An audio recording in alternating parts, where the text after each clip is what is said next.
Hello, everyone, and welcome to the Engaging Life Book Club edition. This is we're recording this as the very first of the book club edition. It may not be the first one that we air, but I wanted to say that just as a disclaimer, in case things are not quite as smooth as they should be. But this is season 1 of the Engaging Life Book Club podcast, and either episode 1 or episode 2. We'll find out. Have to figure it out. Yes. And I would love to introduce my guest. This is Grace Newton. Thank you so much for being my guest on the podcast today. Thanks for having me, You Angela. bet. I met Grace because she's our commercial real estate agent. Yes. And helped us buy our very first building. So that was exciting, continues to be exciting. I am sure. But once we were talking about, of course, we started talking about commercial real estate, and then we got into that we both love reading. And so when I was thinking of people to have on my podcast, you were one of the first people that popped up. I'm like, oh, she would be great. So, I was super excited when you asked me. well, thank you. And she chose a fun book, The Right Call by Sally Jenkins. And she read this book as a hard copy. I listened to the book on Audible, so it will be interesting to see, kind of how the differing views of the book, depending on how you read or listen to it, which I normally read most of my books. I will listen to some nonfiction on Audible. But for this one, I was like, oh, I don't have enough time to read it, so I'm going to listen to it. And it was actually a great listen. I'm not 100% sure if the author I was just about to ask read you, it. did she? Yeah, she did. She did well, whoever the reader was.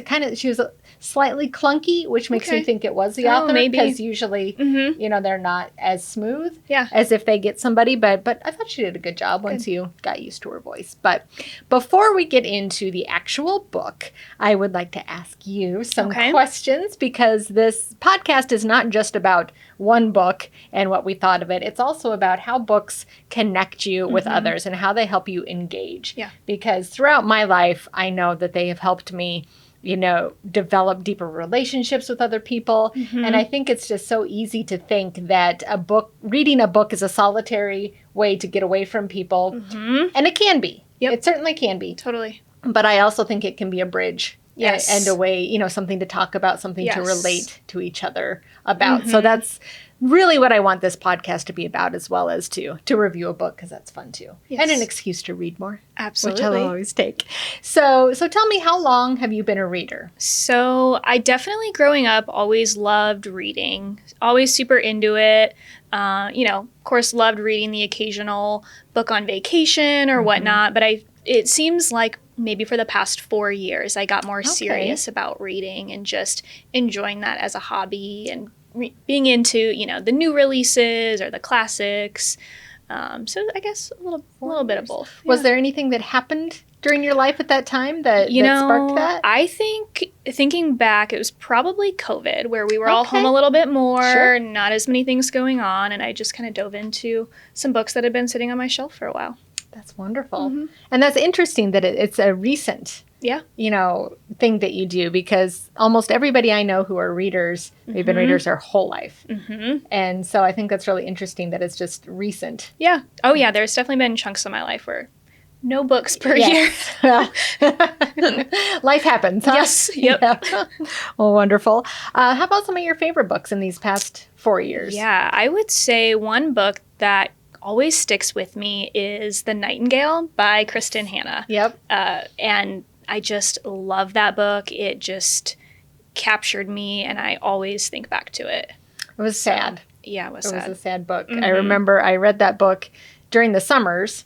I sit out on the deck, and that's pretty much what I do, especially on the weekends. I sit out there and I read, and I remember that was one that I was reading out on the deck, and I was getting to the end of it, and I'm like, oh. So very, very vivid memory of that. Have you read anything else by her?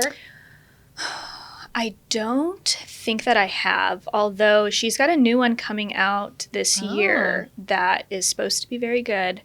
I can't think of the name of it, but it's on my list. The Great Alone is the other one of hers I can think of. I have not read it, but it's always kind of been on my radar because I did like The Nightingale. Yeah. But sometimes I get a little overwhelmed with the historical fiction and have to step away from it. Yep. And I'm not sure if The Great Alone is historical. or I think it is, but not as far back. Seems like most of hers are. But... Yeah. I think that's kind of her jam. Yeah. But yeah, I love that book as well. What about you? What's one of your favorites? Oh my goodness. Past few years? From the past few years, I've done a lot of rereading. Oh, good. Because I've developed this. I think it was it was probably at least 5 years ago. I was like, I keep reading just everything that I want, and I'm not reading the classics, and I'm not, expanding my mind because I just keep picking stuff that I want. So I developed my big list, and it started with, I think it was the 100 books you should read before you die. Nice. I started that as the jumping off point, and then I added more to it just from different places, and I came up with 136 books. Wow. And the way I chose them is I numbered them, and then I did a random number generator. And whatever that number was, that was the book I had to read. I love that. And I had to finish it. Uh-huh. And then I also kept a journal. And so the kind of the thought behind it was that I was going to write my thoughts about each book, and I was going to give the journal plus all the books to my daughter. And That's so that so she could kind of sweet. follow along with and see if she thought the same. And so that has remained the goal. I've decided not to keep the books because they were really stacking up. And I was like, I'm going to give them to my daughter, and she has to haul 5 cases of books to college. This is dumb. She can just find the books on her own. Because at first I was like, I'll make notes in them so she can physically have the copy I read. I don't know if I thought I was going to die or something. I don't know. But as a sort of legacy. But it got to be a little cumbersome. And then also she's already discovering some of the books that are in there and reading them on her own. So it's like flipping the script. Yep. So she'll have to give you her notes. Yeah. So some of those were rereads that I'd read a long time ago. And a couple that really came out, we were just talking about this before we started recording, was Bel Canto. Okay. By Ann Patchett. Just haunting. And it's funny because some of these books I read in high school, or shortly after, and reading them now as a slightly more mature person. Some of them don't hold up. I'm like, ooh, I loved this book before. Now it stinks. And some of them I love just as much, or I didn't like them before. Or you're able to look at it with a different perspective. Yep. It kind of hits you a little bit differently. Absolutely. But the 2 that I reread that I loved before and still love now were Bel Canto by Ann Patchett and The Amazing Adventures of Cavalier and Clay by Michael Chabon. All right. And that was, I think it was in the 20s or 30s. And it was like when the comic book era, like Superman was created as he was kind of like an anti-Hitler type of character is why he was created. And it was 2 immigrants who were in the comic book field. And it's wonderfully written. It's heartbreaking. You love the characters. So those were probably remain 2 of my favorite books and came from that little project. All right. Which I am still doing. Goodreads list. By the way, I finished my first one, the 136 books. I finished that last spring. Nice. Because during the summer, I called it Todd, my husband, who she also knows. I called it my draft because I'm like, I'm so excited. I get to draft my next books. And he's like, draft? I'm like, no, I'm doing it like a draft with only myself. And then he's like, you know what? That's kind of cool. I'm like, yeah. So then I started my next I think there's 137 somehow on this one. I started that this summer, and I think I'm 15, 20 books into that one. So it's been a really fun challenge for me to, right now I'm going through all the Chronicles of Narnia. Okay. That's on my list too. Yes. Which there's some surprises there because I know I've read them all before. And of course I remember the ones that you've made movies out of and the first one. Yeah. Or it's not actually the first book. The Lion, the Witch, and the Wardrobe is the second book, I believe. Really? But Voyage of the Dawn Treader is I almost like that one more than The Lion, the Witch, and the Wardrobe, going back to it. So that's been fun. There's my long answer to your very short question. That. So can you remember a time in your life, other than right now, when a book has helped you connect with or engage with someone? I think I've got a group of girlfriends, and kind of as we met in college for the most part, and as we've kind of gotten older, actually talking about books has kind of become something that has kept us connected. And Wonderful. we trade books, we talk about books, we like each other's updates when we see that someone's read a book. And so it's kind of become like a social thing for us too. Awesome. And so, yeah, it's kind of cool to keep that as something, in adult friendships that you can still connect over. Absolutely. So, Do you get together? Do you have like a club? We don't have a true club, but sometimes for our little like Christmas get-togethers, we'll like trade books and do stuff like that. How fun. I promised them a book-themed Galentine's party, Oh, so I that probably would be need to start fun. planning that. That sounds like a lot of Yeah. fun. How do I get an invite? All right. No, that would be fun. And then how often do you read? I'm always curious about when, how often, how. Yeah. Generally, like at night, I'll read. Weekends, I do audiobooks in my car. I'm in my car a lot for work, so I'll put on audiobooks there or on the weekends. So it's always enjoyable to like sit in the sun in the summer or whatever and read a good book. And now it's January and not much else to do on the weekends. Yes. So kind of whenever I can. Absolutely. And I'm always curious because my husband is not a reader. For a while, he would try to like read a chapter before bed, and now he just has given up completely. And I'm like, I'm going to go read. You want to come? Oh, I'll play a video game. And he's not.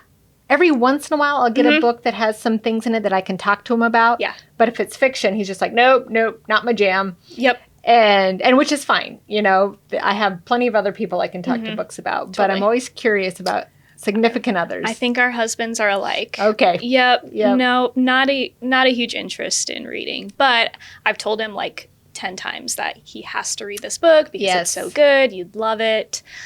So we'll see. Yeah. Todd might be into this one because you like sports. Yes. So, there's a lot of interesting, even if you're not using it for a leadership perspective, just learning about the athletes that she talks about and the coaches is fascinating. It is. For anyone who likes sports, even if you don't. Agreed. Like I think sports. whether you like it or not, you'll like this book. Yep. Wonderful. So let's get into it. I did bring some notes because this is the first podcast. And I was like, I don't want to be like, oh, I've forgotten. Because I was trying to think of some examples. I'm like, oh, that one swimmer. And I'm like, I can't do that on the podcast. Oh, I was flipping through this before I came here. Down. Like, all right, remind myself. Yes. And we might be picking this up too. Yes. To take a look at it too. But the author is a sports writer. Yes. So that's her background. So she has, both sides to it. She's a writer. And she's been exposed to the inner workings of coaches, athletes, all of that. Super cool. She spent time with them and kind of put all of her notes together. So she's got a great, what's the word I'm looking for?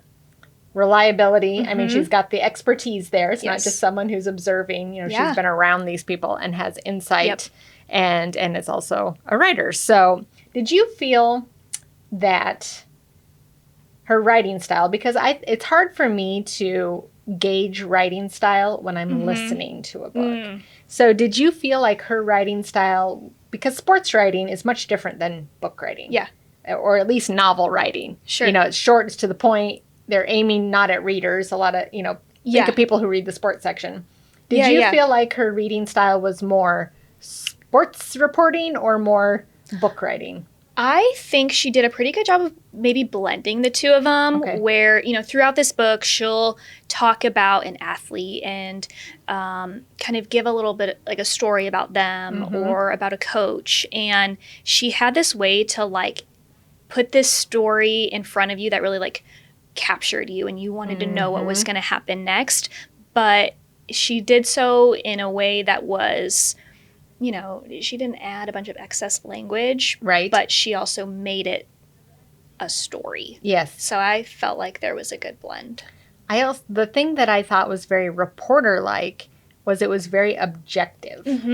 She was not giving a lot of, this is why I love, or he did a good job here, or she pretty much let the stories and then the results of the actions speak for themselves. Yeah. And for the most part, it was positive.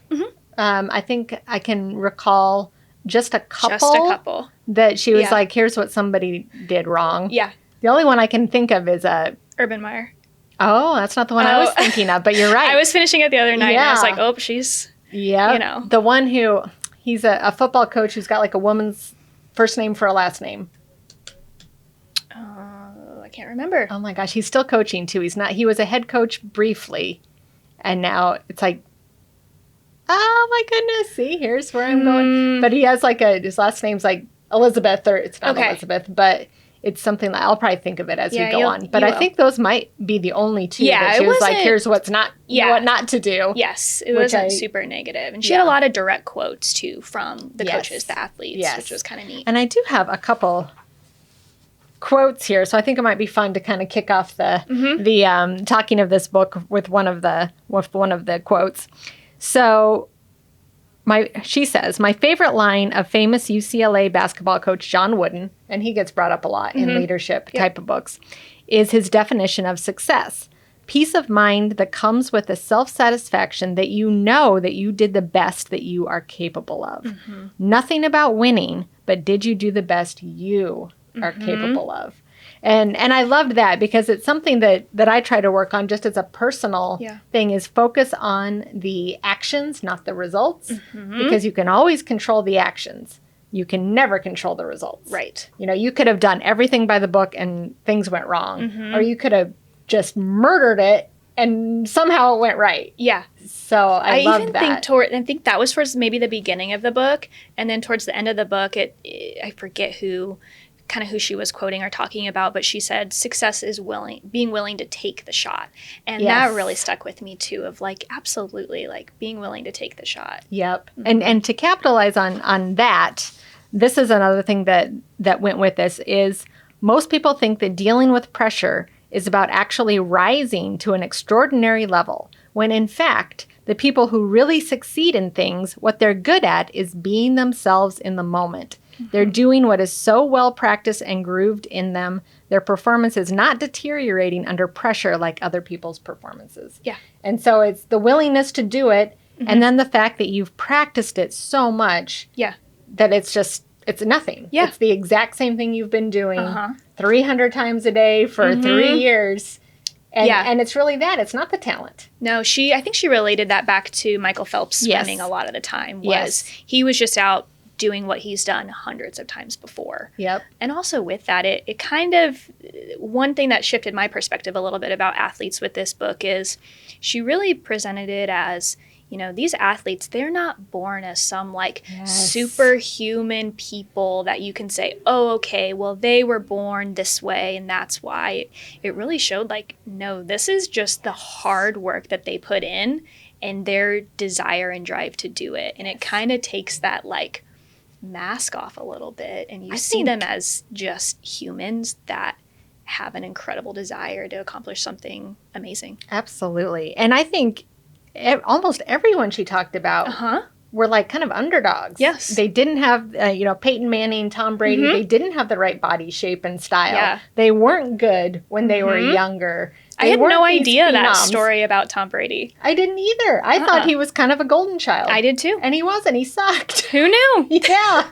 He didn't have the right build. He didn't have the agility. He didn't have any of it. His freshman football team was like, didn't win a single game the whole and mostly season. Because of him. He was not good. But he took on, he's like, I'm going to do this and I'm going to do it no matter what. Yep. Which I've always been interested in this because I think we romanticize everybody who's super good at things, whether it's music or whether it's sports. And I think that people forget that to get that good, you have to sacrifice so much else in your life. And I think, that was obvious with Tom Brady when, his wife left him. And you could just see it's like it was. And she brought up a lot of, he dedicated his life to football and to the detriment of his family. Yep. And I think that you need to see that because some people are like, oh, I wish I could be X. I wish I could be Z. And it's like, do you wish to lose what it takes to lose to get that? Yeah. No matter what, something suffers wherever you're putting attention in one place. So yeah, absolutely. So to go back to Michael Phelps, I thought, and this is a story I have heard before, that when he won the whatever it was, medals, was it 8? But the one time when his goggles filled up, and first of all he was hurt. And then his goggles filled up. Yep. And just the fact that they'd practiced that. They'd practiced all the bad conditions that could happen and what to do, and had practiced it so much that, not only did he win it, he won it with all this bad stuff happening and not being healthy. Yep. And again, it wasn't because he was a superhuman who could see out of bad goggles. Right. It was they had practiced it They and had practiced it anticipated and these practiced things it. happening. Yeah. And again, he was, in the pool at 4 a.m. Every day for however many years. And I'm sure gave up. They didn't talk a lot about, him giving up a social life or other things. But just not only the willingness to give that up, but the determination to get up every day. I mean, you have to really, really want it. Absolutely. You do.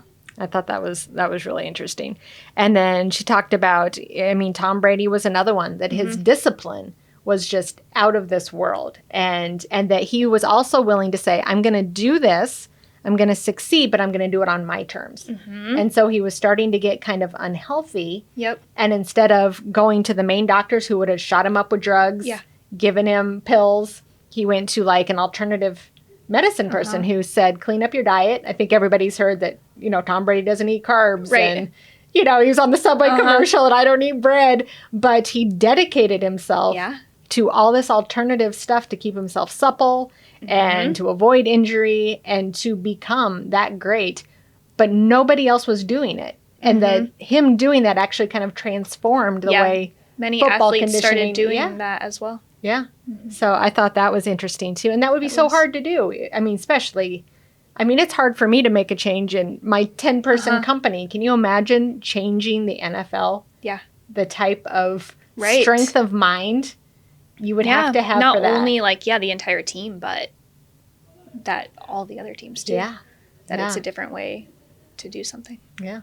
And interesting that was probably why he was able to continue. Would he retire at 45? That sounds right. Yeah, mid-40s. Was able to continue going that long. And I think a lot of it was because of that. You can only inject things and, push past the pain for so long. You have to find a way to not have the pain and not have the injuries. And she was saying, too, that he is probably one of the athletes who is in the best condition after retiring. Yeah. He's not going to have all those, knees going out and concussion symptoms and all of that coming out because of these things that he did going into it. So I thought that was interesting too. The other story that I thought was really good was the Diana Nyad, which I have not. Have you seen is it Netflix? Is it? No. Well, it was so funny. I had read that part of the book, and then the other night pulled up Netflix, and there was the movie called Nyad, and I was like, wait a minute. It's a movie, isn't it? I think it's a movie. Okay. It's a movie. Jodie Foster, Annette I didn't know if it was Bening, streaming or if it went into theaters or if it was a show. I know it's on Netflix, but it might have been in theaters. Yeah. But I was like, wait, I know what this is about. Yes. And you hadn't heard of that before? No. This story? I'd only heard of it because I saw previews for it. Okay.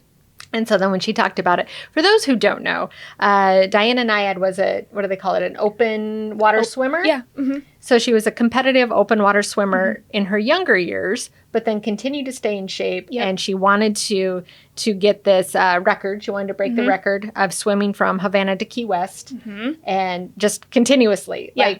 She was able to, a boat followed her. But she couldn't hang on to the boat. Nope. Or else that doesn't count. Nope. Couldn't get out. They did feed her. They made sure that sharks weren't going to eat her. Yeah. They kind of watched out for her, but she had to stay in the whole time to get the record. And we're talking 50 plus hours. Yes. Of swimming. I can't even actually imagine this. No, I can't either. And she was 64 years old when she did it. 64 years old. And so a couple of the things there. Number one, she didn't care what people thought. I'm sure everybody, you can't do this. There's no way. This is impossible. Didn't care. And then the other was that she had the swimming partner. And this Bonnie Stoll. Yep.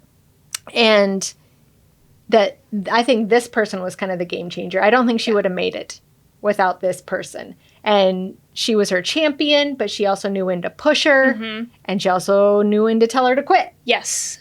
She knew exactly what Diana needed to hear. Yes. And she was kind of sitting up on the boat this entire swim, never left that perch. And so that every time she was taking a swim stroke, she could see Bonnie sitting there as kind of like her beacon, her lighthouse. Yes. And a bunch happened. I think it took her happened. 3 tries. Was it the 4th that she completed I it? think so. But she got stung by jellyfish. Mm-hmm. She got sick. Storms pushed her way off base. Yeah. Uh-huh. But, I mean, a couple things came out of that story for me. Number one is just the dedication. And also, It's like, I'm in my 40s. I can't get fit. The excuses we tell ourselves. It was like, okay, this is a 60. Granted, she was a very well-conditioned athlete her whole life. But still. If she can do that, I can do my 45-minute workout. Yeah, exactly.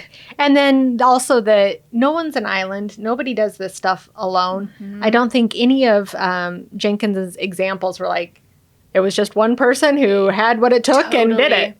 Yeah. There was always a team around them. It was always about others, too. That was a big takeaway from this whole book. Yep. Especially we haven't got into a lot of the coaching yet. And a lot of the book was about coaches. Yeah. And how they rallied a team rather than the one person that were accomplishing something that we've been talking about here. A lot of it was about coaches.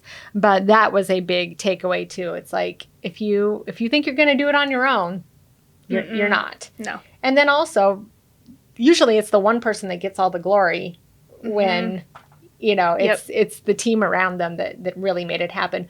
But that one person has to be the type that can develop a team like that. Exactly. Nobody's just going to do that for some jackass who, doesn't know how to talk to him and doesn't appreciate him. Exactly. So I thought that was interesting.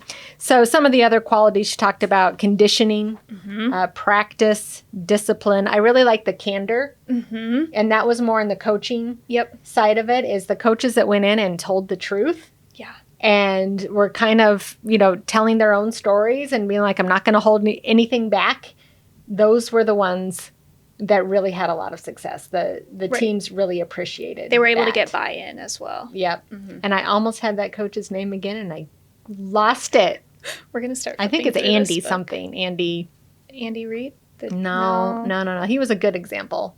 Didn't they talk about Andy Reid? Yeah, they did talk about Andy Reid. Yeah, but he was a good example. Yeah, I'm still he was thinking one of the first stories. The bad story. Whoever the coach was, he basically went in there and would say things like, you bunch of cussing at them, wouldn't let them have their phones, put really strict rules on them, berated them when they did things wrong, and was a huge failure. They people were leaving the team. Yeah. They couldn't recruit. They weren't winning, and his style was just so. And I think that was the one that they said something about if you put a bunch of rules in place, many of which don't really matter, then they won't know which rules to follow. Right. And if you have 2 rules, be on time and have integrity, they'll follow those and the rest will fall in line. But if you come in with don't do this, don't do this, don't do this, people feel chastised and they're like, well, I can't do all of that, so I'm going to do none of it. Mm-hmm. And so the ones that were really good coaches were like, no, you're an adult. Here's the expectations. Yes. Was it Tony Dungy who, yes. He's like, I'm not gonna punish you for not being late or for being late, but if you show up late, it tells me 2 things. 1, that what we're doing in this room must not be very important to you, or 2, it is important to you, but I can't depend on you. Yep. And he said that nobody was ever late. Nope. He didn't have a problem with it. And he brought up the phone thing too, that started to become an issue with people on their phones, and he was wondering, should I take them away? And he's like, I can't do that. They're adults. And so he handled it with humor. Somebody would be on his phone and he'd be like, oh, tell her I said hi. Yeah. And it would embarrass them. Mm-hmm. People got the point. Yeah. And people got the point. So I thought that was interesting. And I still, as soon as we shut this off, I'm going to be, there you go. We're going to probably find it. Resilience and intention was another one of the big ones. And that intention really went with having a why. Yeah. If you have a why, and if it's in line with your values and you have your intention, if all of that is in line, then you can do all this other stuff. It's hard to have discipline around something that you're like, I'll do it, but it's not really that important to me. Mm-hmm. It's really hard to build what you need to do with practice and discipline if you don't have your why and if it's not important to you. Yeah. I think one of her coolest examples was Laird Hamilton, the surfer. Yes. And, this guy's getting beat up in these waves, and it's super scary and all these sorts of things. And he he said, like, I just knew for sure I wanted to be there. Yes. And I think that makes all the difference. So that was like cool. That was a cool perspective. Yes, absolutely. And I'm going to read another quote if you do want to look for Mr. I can't remember his name. Jenkins says that too often organizations measure leaders by their results. So this is another one of the, focus on the action rather than the results. That overlooks something important, how their people regard them. Pat Riley, the president of the Miami Heat, has a great description, says Jenkins. When people don't trust the leader and the leader's decisions, they will start subtly gearing down their efforts. Mm-hmm. They will enroll everyone else in their own cycles of disillusionment or disappointment. This observation explains why charismatic, aggressive leaders at the top of an organization, but the organization can still be mediocre. Mm-hmm. Yeah, I love that. And I don't think people being led by those type of leaders even know what they're doing. It's not like, oh, he's not somebody so I'm going to start subtly. Yeah. It just happens. Mm-hmm. It's the whole culture that they're creating. Yeah. Yeah, culture was a big thing that they talked about. Absolutely. So I don't think we're going to find this guy's name. Nope, I found it. Oh, you did? I opened. You did. Right? I think Matt Patricia. Yes, Matt Patricia. Those of you may remember him. Matt Patricia. He is still coaching. He's like an assistant in the NFL. Okay. Somewhere, which it doesn't say in there. It just says where he got fired from. But you looked it up. Yeah. Nice. No, actually, I saw him when Todd and I were watching football. I'm like, oh, that's the guy that was. He's like, really? I didn't know he was that bad. Look at it. But all the stuff we learned. Abusive and coarse and not a well-liked The coach. locker room rebelled.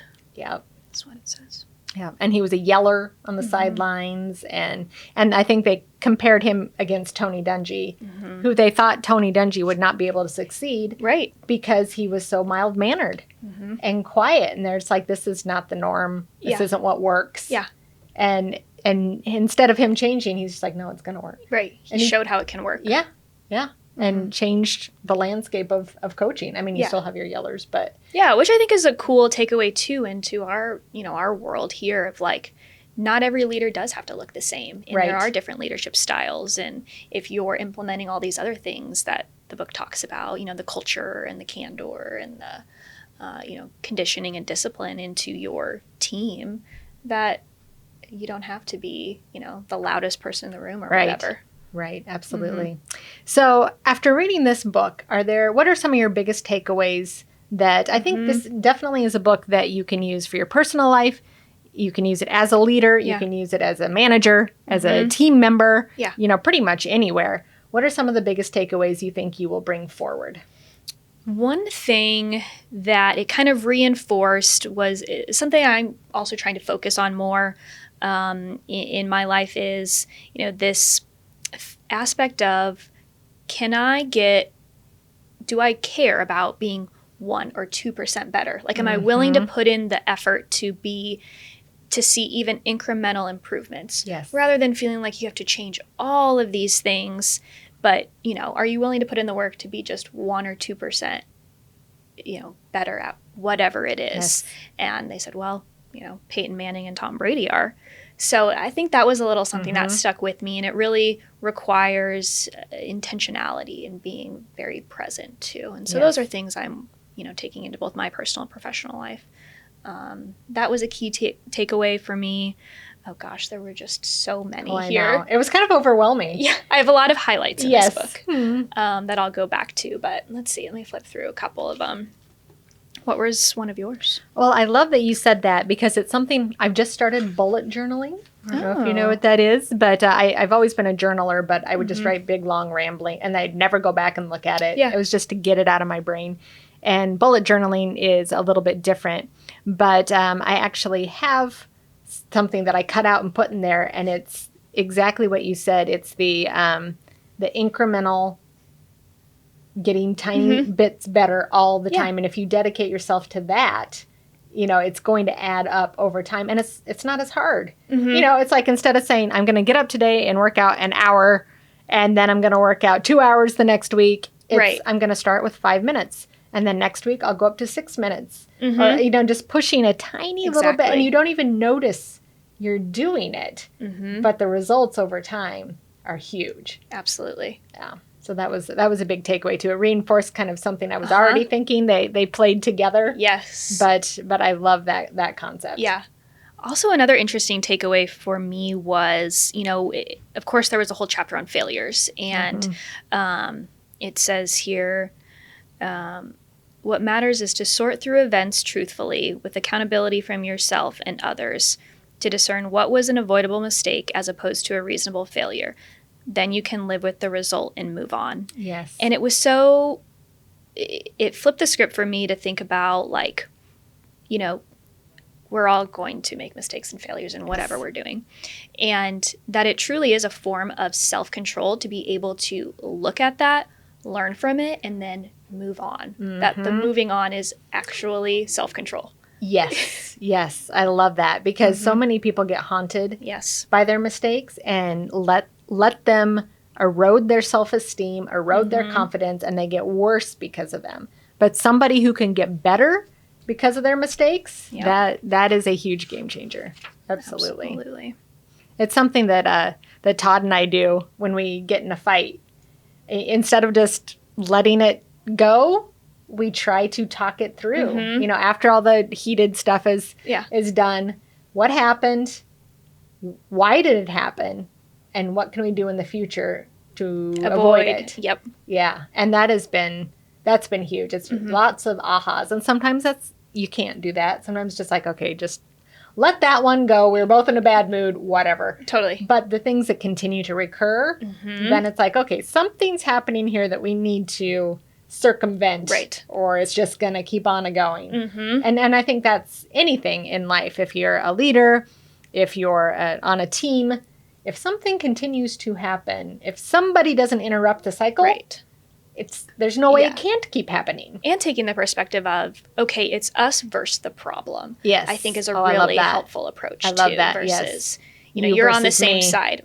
Yes. I love that. Yeah. Wonderful. Yeah. Yeah. Well, I loved this book. Loved it. Both of us highly recommend it.